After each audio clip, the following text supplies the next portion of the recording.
বিসমিল্লাহির রহমানির রহিম। আসসালামু আলাইকুম বন্ধুদের জন্য আজকে আমি রেসিপি করব বিফ বল কারি। সুন্দর সিদ্ধ করা মাংসগুলো ব্লেন্ডারে ব্লেন্ড করে নিলাম।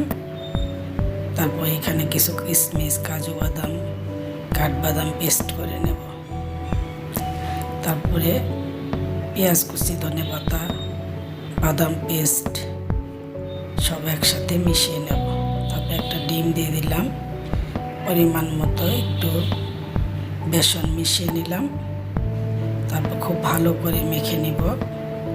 এখানে রাঁধুনি কাবাব মশলা অ্যাড করে দিব। তেজপাতাগুলো একটু উঠিয়ে রাখবো, রান্নার সময় তেজপাতাগুলো দিয়ে দিলে কাজে লাগবে।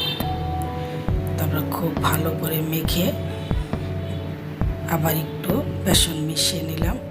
খুব ভালো করে মেখে বল শেপ করে নেব।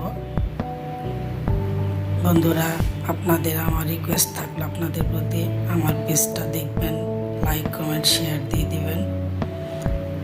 আর এখন দিয়ে দিব তেল, ডুবো তেলে ভেজে নেব বলগুলো। সুন্দর দেখেন কালার চলে আসছে। এখন উঠিয়ে রাখবো। ওই তেলে কিছু পেঁয়াজ কুচি ভেজে নেব।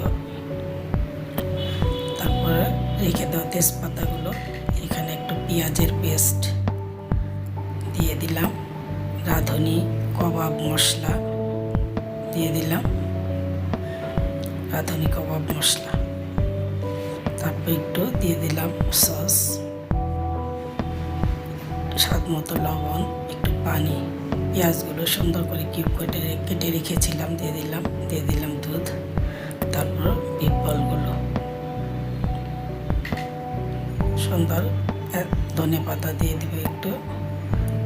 খুব ভালো লাগে, এইভাবে তৈরি করে খাবেন, দেখবেন খুব ভালো লাগে। খুব পরিবারের সবাই খুব পছন্দ করে এই খাবারগুলো।